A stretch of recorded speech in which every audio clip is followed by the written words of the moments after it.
amazing.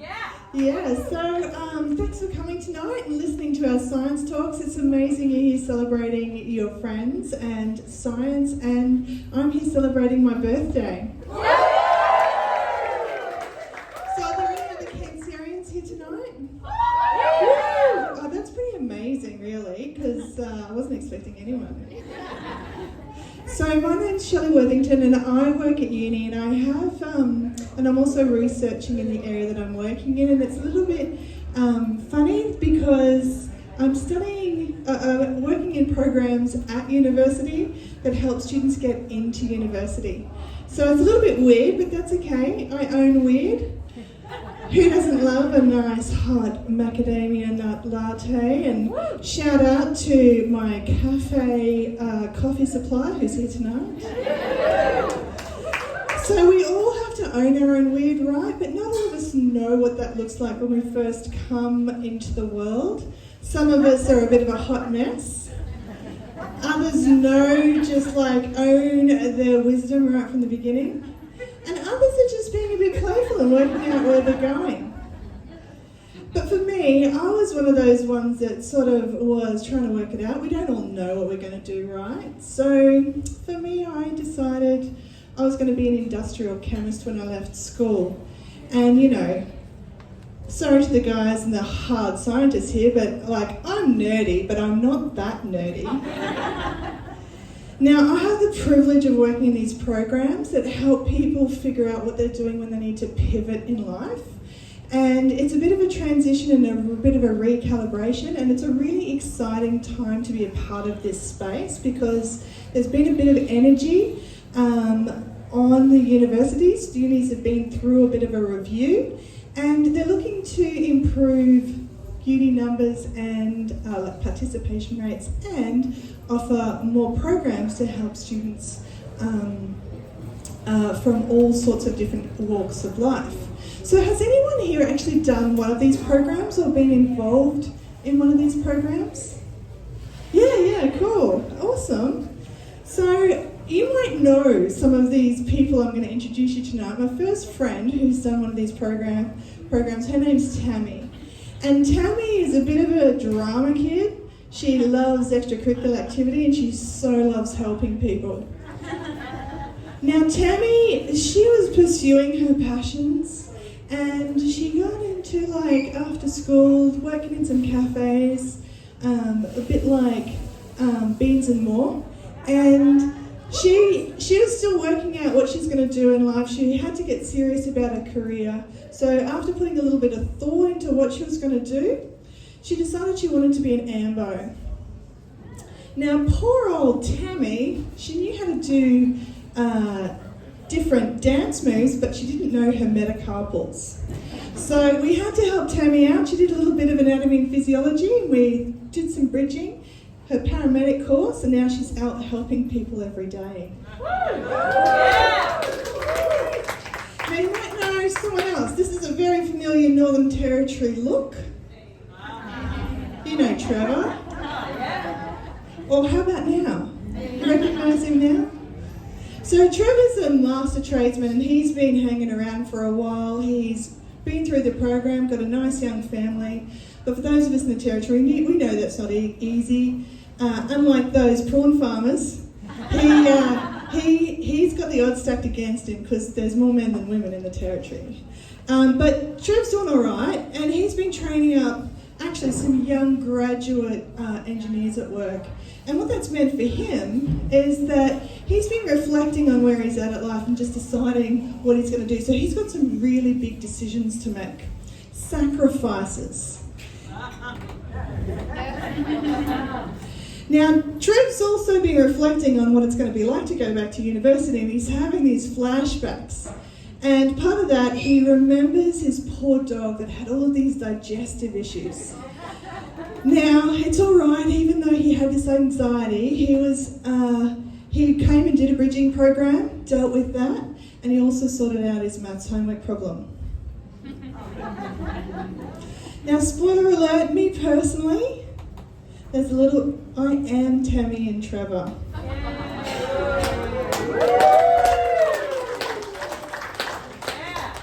So I in Queensland, and in the 70s, 80s and 90s, and I do realise I gave away my age there. But it was an amazing time, and as a result of living and moving all over remote Queensland, I had a sense of freedom and adventure. I love the Maroons. Any other Queenslanders here? So footy, for a long time there, I actually didn't know there was any other type of footy except the NRL. I'm sorry those of you who are from Mexico, I know that's like blasphemous.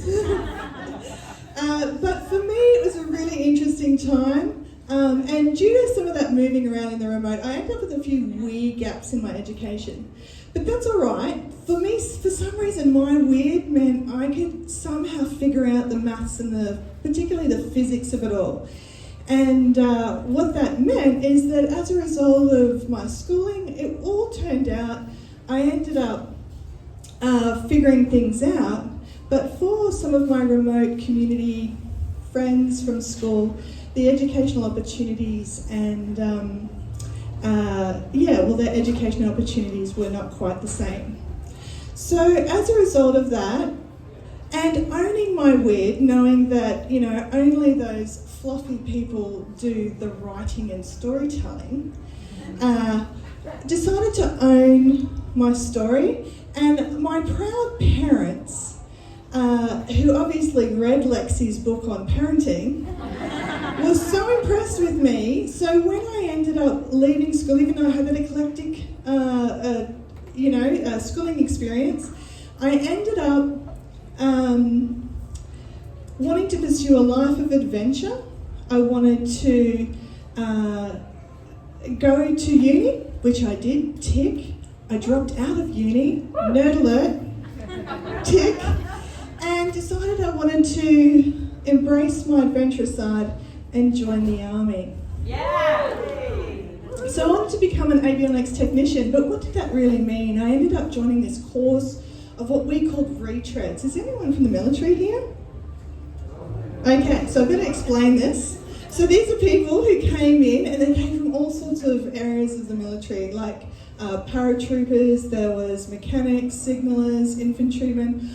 They were all older and men, and I didn't even know or care. I was just this fun-loving kid. I'd come out of school and I was in my element because my inner Tammy was just loving helping everybody on the course. I'm sure it was consensual, but even grease monkeys can learn maths. And for me, it was a really important part of the journey because I ended up going back to uni to do a double degree in sort of science with a physics, maths major and education. But I needed to brush up on those fluffy skills like writing and, talking what I thought was pretty wafty. But it was all good because through that I had a wonderful career and I've ended up in this space. Now this is a really interesting space that sits between worlds, so it looks and it helps people who are transitioning from school into uni or who are leaving their jobs and getting into uni. And not everybody knows how that looks or will work. So some of us are still figuring out how to do student, and others have just got it. And these guys actually have got a lot of strengths to offer. So what my research is doing is I'm looking at these programs. And in particular, I'm not asking, this is the most researched question, how and why the programs work, but I am asking a different question, and it's for Tammy and Trevor. So I'm asking in what ways do the programs need to work? And in order to do that, it was really important to me to understand the different perspectives, so why are the programs designed the way they are and for whom? And what do they need to do? What does success look like? But everyone thinks of success a little bit differently. What is outcomes? What is success? Now, for this piece of work, I'm looking at what students define as success. They're forward-looking, and they're focused on overcoming whatever obstacles they're actually facing. The universities are going to be defining success by these amazing gung-ho students that are going to come through these programs ready to go. But they also are operationalising and accountable for these programs to those federal guys who are funding it. So we need to work out how to design it, not to forget that there are all of these win-win-wins that all need to be in balance.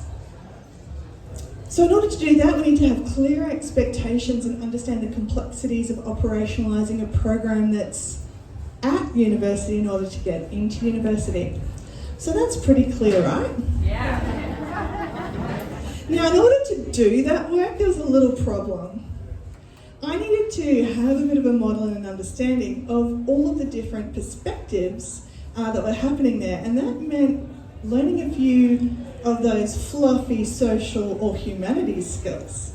Now, I know there's a few people here. I know that there's a lot of hard scientists. We've got our marine people that have spoken to you tonight, and those in the audience. Do we have any hard scientists here in the audience?